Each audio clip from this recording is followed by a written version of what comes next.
जय हिंद साथियों, वंदे मातरम। ईओ और आरओ के ऑनलाइन प्लेटफॉर्म पर आपका हार्दिक स्वागत है। अपन पूरी ईओ और आरओ की पूरी श्रृंखला लेकर चलेंगे। अपने पास इसका जिस प्रकार से आरपीएससी ने एग्जाम तिथि घोषित की है, इस हिसाब से लग रहा है कि मई 2023 तक इसका पेपर होगा, मई या जून में। तो अपने पास कम से कम 9 महीने हैं। अगर अपन व्यवहारिक रूप से सही रणनीति बनाकर चलते हैं तो 70 पोस्टें इसकी सीधी सीधी है, ईओ और जो है आरओ की। उसमें से कुछ पोस्ट टोटल मिला ले तो कुल 120 एक जो पोस्टें। अगर अपन बात करें तो सबसे पहले अपन ने ज्योग्राफी स्टार्ट की है। तो ज्योग्राफी का जो पहला चैप्टर है वो है प्रमुख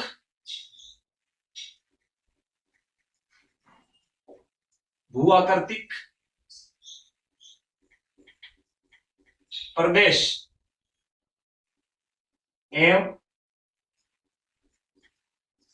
उनकी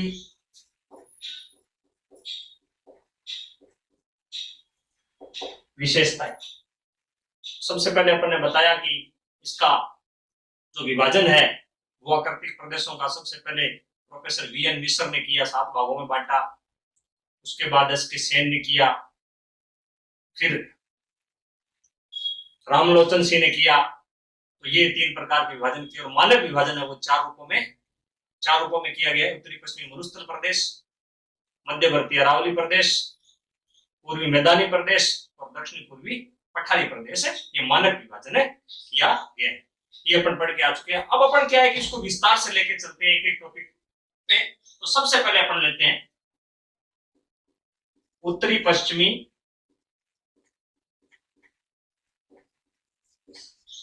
मरुस्थलीय प्रदेश।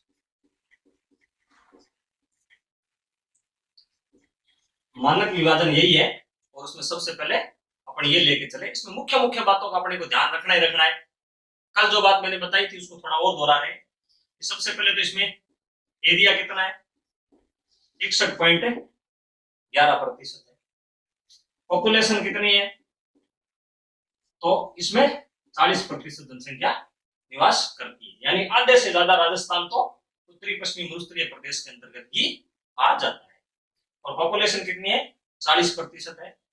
दूसरी इंपॉर्टेंट बात, इसमें कितने जिले शामिल है, जिले, उसमें टोटल 12 जिले शामिल किए जाते हैं। अगर अपन जिलों के विस्तार से बात करें तो पूरा बीकानेर संभाग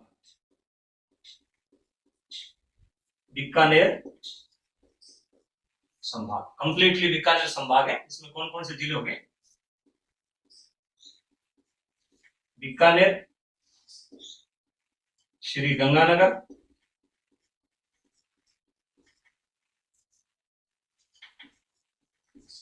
हनुमानगढ़ और चौथा हो गया चूरू। तो पूरा का पूरा बीकानेर जिले के चारों जिले पूरा बीकानेर संभाग का। और अगर जोधपुर संभाग की बात करें, जोधपुर संभाग कंप्लीट है, उसमें एक जिला आप माइनस कर दो, 5 जिले हो जाएंगे। एक जिला माइनस कर दो, जोधपुर संभाग में 6 जिले हैं, एक जिला माइनस कर लो, सिरोही को बाहर निकाल दो क्योंकि ये पर्वतीय प्रदेश के अंतर्गत है, शामिल है। बाकी जोधपुर के 5 जिले हो जाएंगे, जोधपुर, जैसलमेर,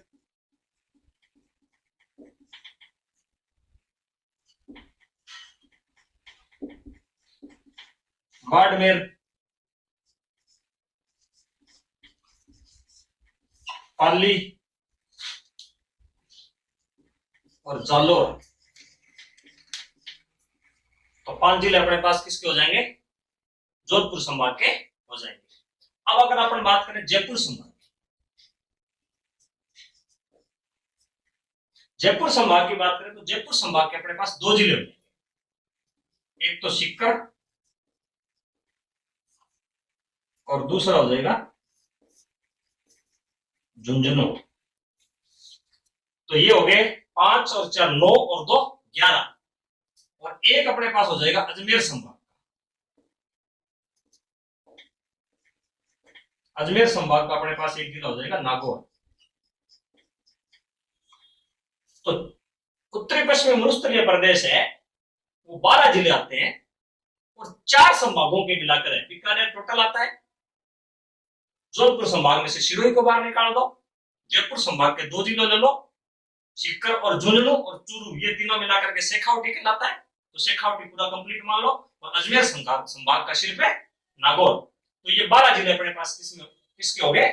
टोटल जिलों की संख्या इसमें कितनी है? 12 है। तो ये अपने को ध्यान में रखना है। तो पूरे के पूरे 12 जिलों के अंतर्गत है ये अपने कौन कौन से जिले हैं ये शामिल है, याद रखने वाली बात है। ये इसका मेन व्यू है कि पूरे 60% क्षेत्र को अपन कवर कर ले तो उसमें कौन कौन सी बातें ध्यान में है। तो अगला इसमें हो जाएगा महत्वपूर्ण चीज है जलवायु। ये सब तो अपने पास बेसिक है, ये तो अपने को नॉलेज होना ही चाहिए। जलवायु की बात करें तो इस क्षेत्र की जलवायु कौन सी है? शुष्क एवं अर्धशुष्क। इस क्षेत्र की जलवायु शुष्क और अर्धशुष्क है। मिट्टी की बात करें तो मिट्टी अपने को यहां कौन सी मिट्टी है? रेतली या बुलई। और आधुनिक नए वर्गीकरण के अनुसार इसको क्या बोलते हैं? एरिडिसोल्स। एरिड का मतलब मरुस्थल होता है, एरिडिसोल्स मतलब मरुस्थलीय मिट्टी इसको बोलते हैं। रेतली मिट्टी क्यों बनी? कि ये तैतीस सागर का अवशेष था। ये उत्पत्ति किससे हुई है? अपन बात करें इसकी उत्पत्ति से किससे हुई है? तैतीस सागर से।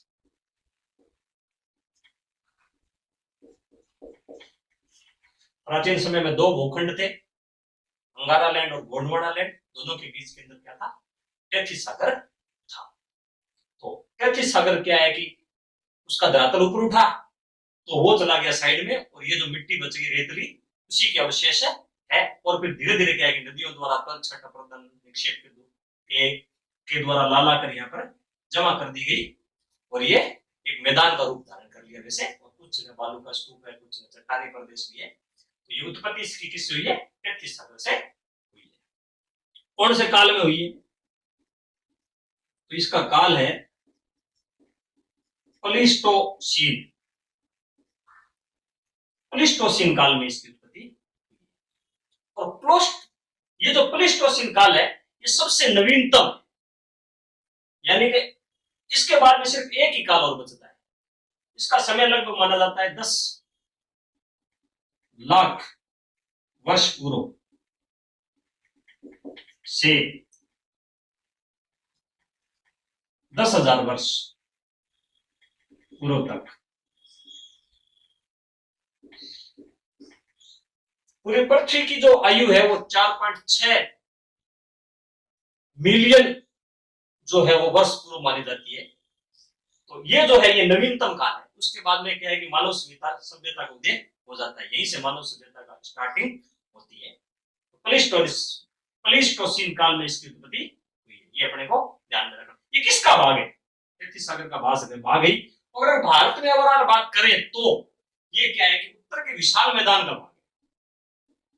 भाग किसका है? उत्तर पश्चिमी मरुस्थलीय प्रदेश है, उत्तर के विशाल मैदान, जो भारत का उत्तर का विशाल मैदान है उसी का भाग है, विशाल मैदान का। अब इसमें और अगर बात करें तो लंबाई कितनी है इसकी? 640 किलोमीटर। चौड़ाई कितनी है?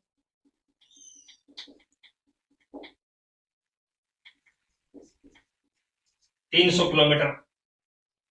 और हाइट इसकी कितनी है? 200 से 300 मीटर तक इसकी हाइट मानी गई है। अब इसमें और इंपॉर्टेंट अगर बात करें तो इसका तापमान की भी अगर बात कर सकते हैं। तापमान वैसे जलवायु में आ जाता है, तो तापमान क्या है कि गर्मियों के टाइम में अधिकतम हाईएस्ट तापमान 50 डिग्री सेल्सियस तक पहुंच जाता है। और सर्दियों में इसका तापमान, नीचे का तापमान अगर बात करें तो -3 डिग्री सेल्सियस तक भी चला जाता है। क्यों होता है? गुलई रेतली मिट्टी की जो प्रकृति है वो उसकी इस प्रकार से है कि वो जल्दी तो ठंडा होता है और बहुत जल्दी ही गर्म होता है। और ये किसका भाग है? इसको क्या कहते हैं? थार का मरुस्थल भी कहते हैं। इसको क्या कहते हैं? थार का मरुस्थल भी कहते हैं। अगर थार के मरुस्थल की बात करें ना, तो टोटल जो थार का मरुस्थल है उसकी टोटल की जो है वो 2,33,000 वर्ग किमी है। टोटल जो मरुस्थल है ना उसकी टोटल की जो 2,33,000 वर्ग किलोमीटर है पूरे भारत में अगर बात करें तो। इसमें से राजस्थान में कितना है? राजस्थान में है ये 1,75,000 वर्ग किलोमीटर, ये राजस्थान में सम्मिलित होता है। और ये 4 स्टेट में फैला हुआ है। तो राजस्थान में इसका भाग लगभग 62% भाग, थार के मरुस्थल का 62% भाग है वो सिर्फ किसके अंतर्गत शामिल होता है? राजस्थान में शामिल होता है। और भी 3 राज्यों में फैला हुआ है, गुजरात में, पंजाब में और हरियाणा में। अगर ये क्वेश्चन पूछा जाए कि थार का मरुस्थल का विस्तार कहां है, तो 4 राज्यों में है, गुजरात, पंजाब, हरियाणा और राजस्थान में। उसका 62% अकेले राजस्थान में है। और कुछ बाकी जो थार का मरुस्थल का विस्तार है पाकिस्तान में भी, पाकिस्तान में भी है, जहां इसको चुलिस्तान कहते हैं।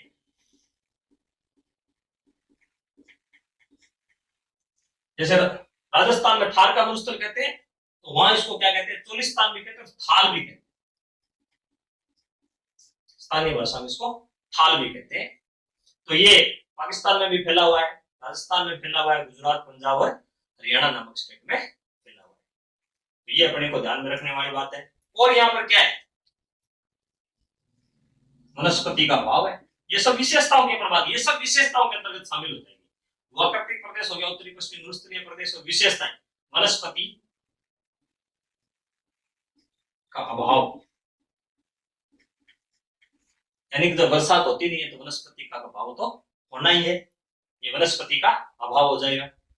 खाद्यान्न की कमी, ये विशेषताएं हैं, विशेषताएं चल रही है सब। खाद्यान्न की कमी, वन्य जीव अभ्यारण्य या नहीं है, वन्य जीव अभ्यारण्यों की कमी, ये सब विशेषताओं के अंतर्गत है, शामिल हो जाएगी। वनस्पति का अभाव है, खाद्यान्न की कमी है, वन्य जीव अभ्यारण्यों की यहाँ पर कमी है। और इसकी और विशेषताओं में बात करें तो अपन इसकी विशेषताओं में ले सकते हैं, ये सर्वाधिक घना बसा है, सर्वाधिक घना बसा, यानी विश्व में जितने भी मरुस्थल है उसमें सबसे अधिक जनसंख्या राजस्थान, भारत के और राजस्थान के थार के मरुस्थल के अंतर्गत पाई जाती है। सबसे सर्वाधिक घना बसा, आबादी यहाँ सबसे ज्यादा है, घना बसा यानी आबादी। वर्ल्ड के जितने भी मरुस्थल है उसकी तुलना की जाए तो यहाँ सर्वाधिक घनी आबादी। और क्या है विशेषता? सर्वाधिक जैव विविधता,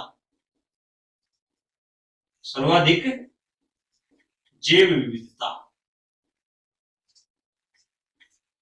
यानी कि वर्ल्ड में जितने भी मरुस्थल है उसमें सबसे ज्यादा जो जैव विविधता पाई जाती है वो कहां पाई जाती है? राजस्थान का जो थार का मरुस्थल है या भारत का, इसमें 62% हिस्सा राजस्थान में, इसमें सर्वाधिक जैव विविधता पाई जाती है। और वैसे भी कहने को मरुस्थल की जलवायु कठिन होती है माना जाता है, परंतु भारत के एक महान विद्वान हुए थे कौटिल्य और चाणक्य, उन्होंने कहा था कि अगर निवास करना है ना तो सबसे बेस्ट जगह निवास करने के लिए मरुस्थल मानी जाती है। सबसे टॉप जो निवास करने की जगह मानी जाती है वो मरुस्थल माना जाता है। कि मरुस्थल का जो निवास है, अगर वहां मरुस्थल में अगर अपने पास संसाधनों की अगर कमी ना हो, फुल पैसे हो, तो मनुष्य का जीवन रेगिस्तान से अच्छा किसी का जीवन हो ही नहीं सकता। और अगर अपन बात करें, ये मुख्य मुख्य विशेषताएं अपन लेके चले। अब इस उत्तरी पश्चिमी मरुस्थलीय प्रदेश को अपन क्या है कि इसका उप विभाजन करते हैं। इसके कौन कौन से उप विभाजन है?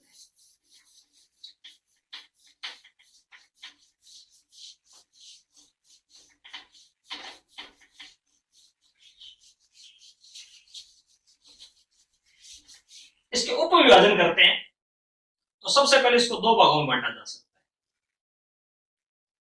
है। एक तो हो गया शुष्क मरुस्थल प्रदेश या महान मरुस्थल, महान मरुभूमि, ये इसी के नाम है, महान मरुभूमि।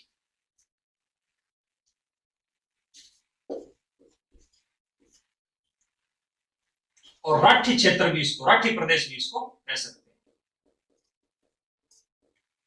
राठी प्रदेश भी इसको कह सकते हैं, क्योंकि यह राठी जो गाय है, जो नस्ल की पाई जाती है, इसलिए इसको राठी प्रदेश भी कह सकते हैं। महान मरुभूमि, शुष्क मरुस्थल प्रदेश, ये इसका एक विभाजन हो गया। और दूसरा विभाजन इसका हो जाएगा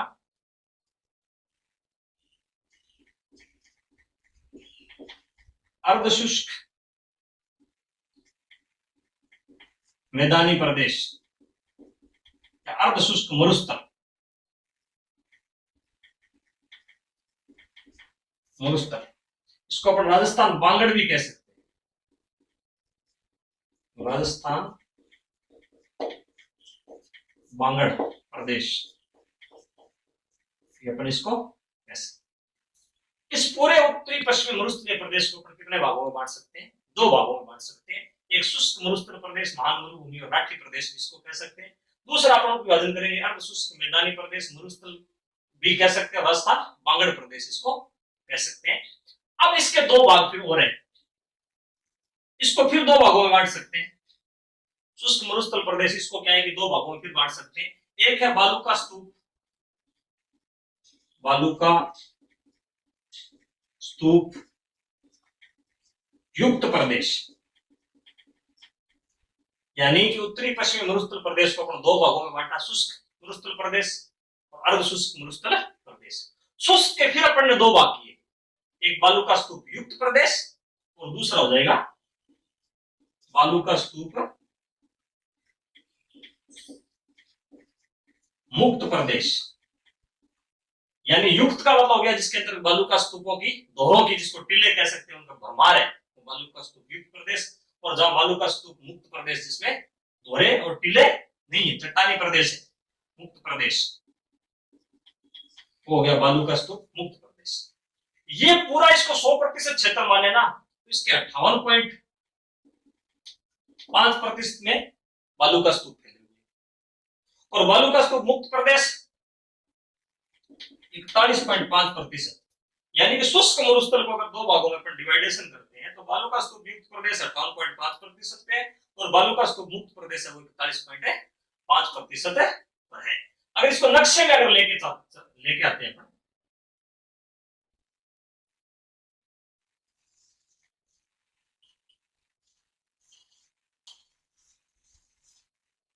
अगर नक्शे में लेके चलते हैं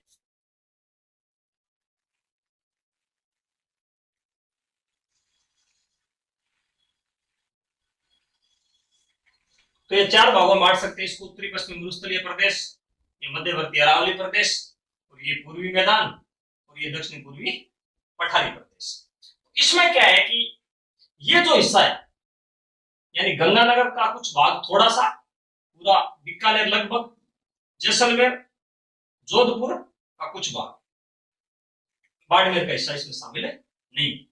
तो ये वाली जो सीमा रेखा है, अगर इसको अपन ये मान ले 10 सेमी वर्षा रेखा मान ले, और इसके बाद थोड़ी और उधर इस साइड में इसको अपन मान लेते हैं 25 सेमी वर्षा रेखा। तो 25 सेमी वर्षा रेखा है वो तो शुष्क मरुस्थल और अर्ध शुष्क मरुस्थल को दो भागों में बांटती है। और ये बालू का स्तूप युक्त प्रदेश और बालू का स्तूप मुक्त प्रदेश, ये जो इसके किनारे किनारे है 10 सेमी वाली वर्षा रेखा, यहाँ बालू का स्तूपों का भंडार है। तो ये बालू का स्तूप युक्त प्रदेश है, ये अपने पास कौन सा हो गया?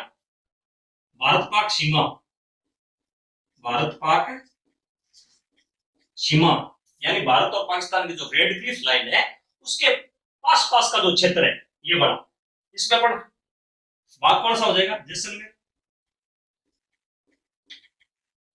जोधपुर और बीकानेर, मुख्य रूप से ये हो जाएगा। थोड़ा सा क्षेत्र इसमें गंगानगर का आता है, तो ये मुख्य रूप से ये वाला क्षेत्र कौन सा हो जाएगा? बालू का स्तूप है युक्त प्रदेश हो जाएगा।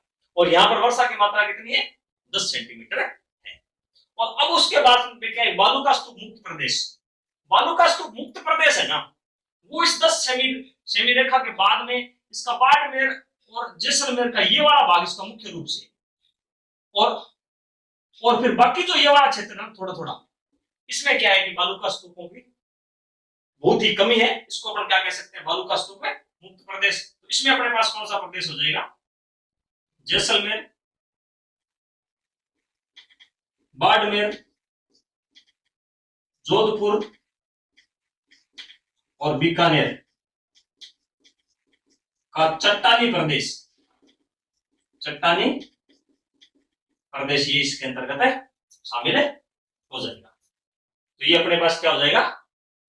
अपन इसको दो भागों में बांट सकते हैं, जहां पर बालू का स्तूप युक्त प्रदेश और बालू का स्तूप है मुक्त प्रदेश। और बालू का स्तूप युक्त प्रदेश है, उसके अंदर ये टीलों के कितने प्रकार है, ये अपने अध्ययन का एक विषय रहेगा। पूरी एक क्लास इसी पे बढ़ेगी। टीले किस प्रकार से बनते हैं, रेगिस्तान का मार्च किस प्रकार से होता है, और जो दोहरे हैं वो कहां और किस किस प्रकार की उनकी आकृति है, और कहां पर किस प्रकार के दोहरे पाए जाते हैं, ये बालू का स्तूप युक्त प्रदेश में पढ़ेंगे। बालू का स्तूप मुक्त प्रदेश में सिर्फ चट्टानी प्रदेश है, जहां की अपर्दन और निक्षेप के द्वारा ये होता है। अगर अपन बात करें बालू का स्तूपों का विस्तार कैसे होता है, इसको मरुस्थल मार्च कह सकते हैं। मरुस्थल मार्च, मरुस्थल का एक दिशा में आगे बढ़ना। अब जैसे उत्तर पश्चिमी वाली ये वाली हवा चलती है लगभग, तो ये मरुस्थल क्या है कि यहाँ पंजाब की तरफ है, आगे बढ़ता है, इसी को मरुस्थल का मार्च कहते हैं। तो ये मरुस्थल मार्च किसके कारण होता है? वायु के कारण होता है। सबसे ज्यादा किसके कारण होता है? वायु। 44.5% तो इसके अंतर्गत वायु ही जिम्मेवार है। दूसरा है जल, 11.2% इसमें जल जिम्मेदार है।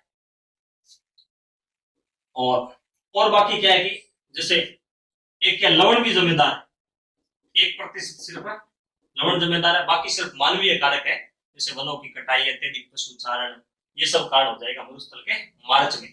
तो ये हो जाएगा।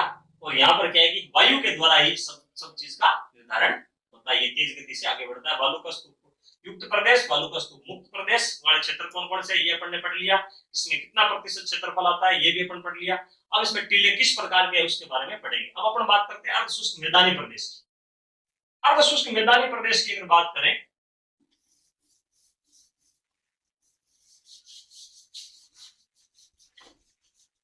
अर्धशुष्क मैदानी प्रदेश को 4 भागों में बांटा जा सकता है। सबसे पहले है घग्गर बेसिन, यानी जो घग्गर नदी, हनुमानगढ़ और गंगानगर का जो क्षेत्र है, ये बड़ा क्षेत्र है, ये घग्गर बेसिन आ जाएगा। घग्गर बेसिन। 2 नंबर इसमें बांट सकते हैं शेखावटी,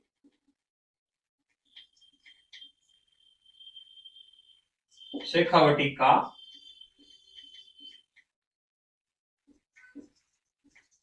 आंतरिक या अंतः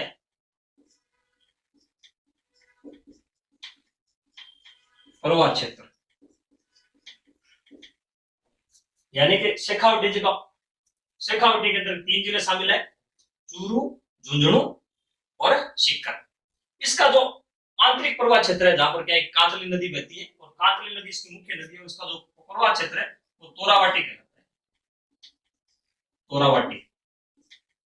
तो कांतली नदी सीकर से निकलती है, खंडेला के पहाड़ियों से, गणेश्वर नामक सभ्यता भी इसी के किनारे है, और झुंझुनू जिले में बहती है, चूरू की सीमा पर जाकर यह विलुप्त हो जाता है। तो ये कांतली नदी का अपवा क्षेत्र है, जो आंतरिक अपवा क्षेत्र है, वो तोरावाटी के नाम से जाना जाता है। तो ये वाला क्षेत्र किसमें हो जाएगा?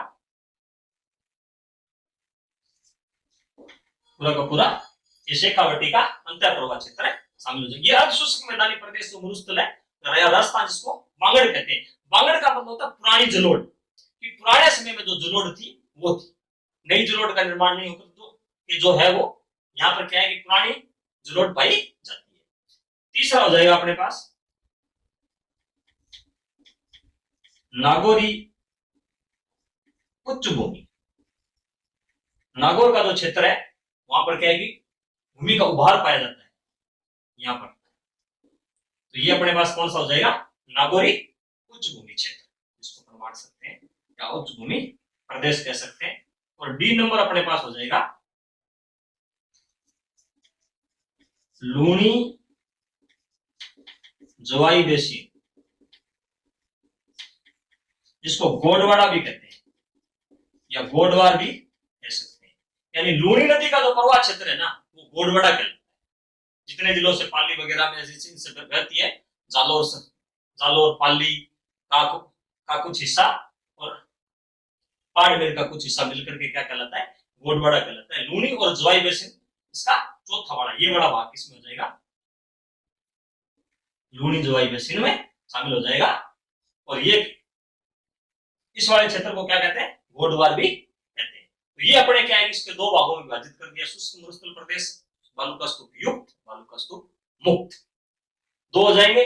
अर्ध शुष्क मैदानी प्रदेश, इसको फिर चार भागों में बांटा जा सकता है, गगन बेसिन, शेखावटी का आंतरिक प्रवाह क्षेत्र, नागौर उच्च भूमि और लूणी जोवाई बेसिन, जिसको हम गोडवाड़ा बोलते हैं। और शेखावटी का आंतरिक प्रवाह क्षेत्र में उसमें कुछ क्षेत्र तोरावाटी के अंतर्गत आता है। तो ये इसका दोबारा से एक ना मुख्य विभाजन हो गया। अब एक और विभाजन भी किया गया उच्चावच के आधार, सिर्फ उच्चावच। ये जो विभाजन है उसका आधार क्या है, उच्चावच भी है और जलवायु भी है। एक सिर्फ उच्चावच के आधार पर और बांटा गया है। अगर सिर्फ उच्चावच के आधार पर बात करें तो एक नंबर हो जाएगा महान मरुस्थल या उत्तर पश्चिमी महान मरुस्थल। ये वाला अपने को पहले पढ़ के आई है, अपने पाक की सीमा के साथ साथ, पाक सीमा के विस्तार कहां से हो गया, पाक सीमा के साथ साथ बालू का स्तूप युक्त, बालू का स्तूप युक्त क्षेत्र। एक तो विभाजन ये हो गया उत्तरी पश्चिमी महान मरुस्थल, जिसको भारत पाक सीमा के साथ साथ और बालू का स्तूपों की इसमें प्रधानता है। दूसरा उसमें भाग हो जाएगा सिर्फ उच्चावच के आधार, दूसरा हो जाएगा बाड़मेर, जैसलमेर, बीकानेर का चट्टानी प्रदेश, चट्टानी प्रदेश। यानी कि बाड़मेर में, जैसलमेर में और बीकानेर में जो है वो क्या है कि चट्टानी प्रदेश इसके अंतर्गत शामिल हो जाएगा। ये बड़ा क्षेत्र जो मैंने बताया था ना अभी, ये बड़ा क्षेत्र। और ये क्षेत्र